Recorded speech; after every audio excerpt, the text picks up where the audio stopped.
बहुत समय पहले उत्तर प्रदेश की धरती पर एक राज्य था, वियतगा। यह राज्य जितना सुंदर था उतना ही रहस्यमयी भी था।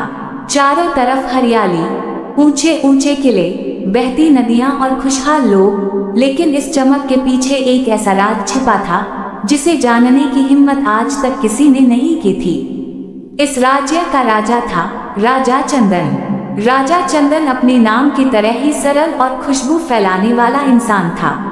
वह अपनी प्रजा से बहुत प्रेम करता था।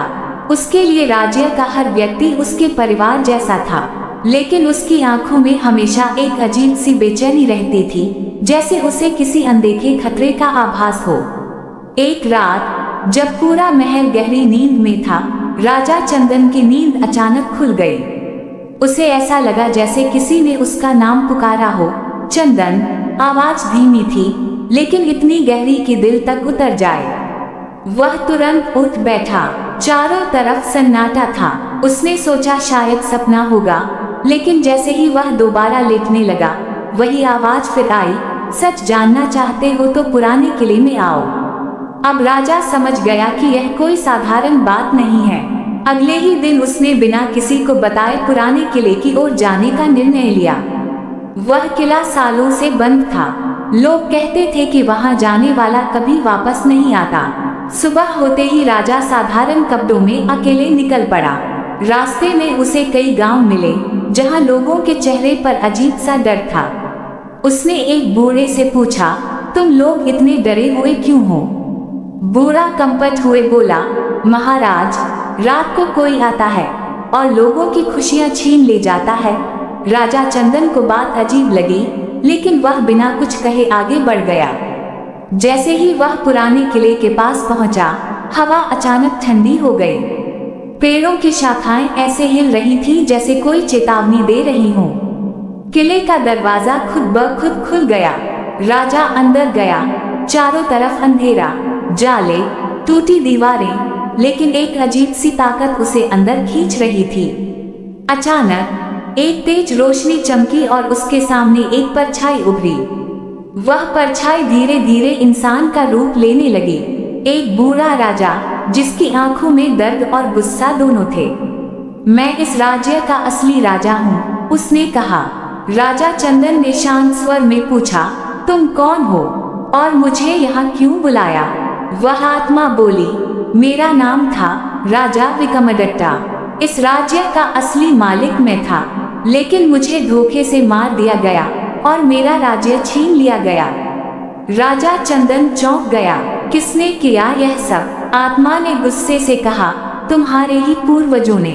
यह सुनकर राजा के पैरों तले जमीन खिसक गई, लेकिन उसने खुद को संभाला और बोला, अगर यह सच है तो मैं इसे ठीक करूंगा, लेकिन पहले मुझे पूरी सच्चाई जाननी होगी। आत्मा ने कहा, सच्चाई आसान नहीं है, तुम्हें अपने ही लोगों के खिलाफ जाना पड़ेगा। राजा चंदन ने बिना झिझक कहा, न्याय के लिए मैं किसी के खिलाफ जा सकता हूँ, चाहे वो मेरा अपना खून ही क्यों न हो। तभी अचानक किला कंपा लगा। दीवारों से खून जैसे बहने लगा। आवाज गमे, अगर तुम सच जानना चाहते हो तो तुम्हें 3 परीक्षाएं पार करनी होंगी। राजा तैयार था।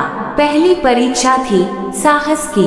उसे एक अंधेरी सुरंग में भेजा गया, जहां हर कदम पर डर था। अजीब आवाजें, डरावनी परछाइयां, लेकिन राजा बिना डरे आगे बढ़ता रहा। आखिर में उसे एक बच्चा मिला जो रो रहा था। राजा ने उसे उठाया और बाहर ले आया। तभी आवाज आई, तुमने डर को हराया और इंसानियत को चुना, तुम सफल हुए। दूसरी परीक्षा थी सच्चाई की। राजा को एक ऐसा दृश्य दिखाया गया जहां उसके पिता एक निर्दोष आदमी को सजा दे रहे थे। राजा को निर्णय लेना था, क्या वह अपने पिता को गलत कहेगा या चुप रहेगा।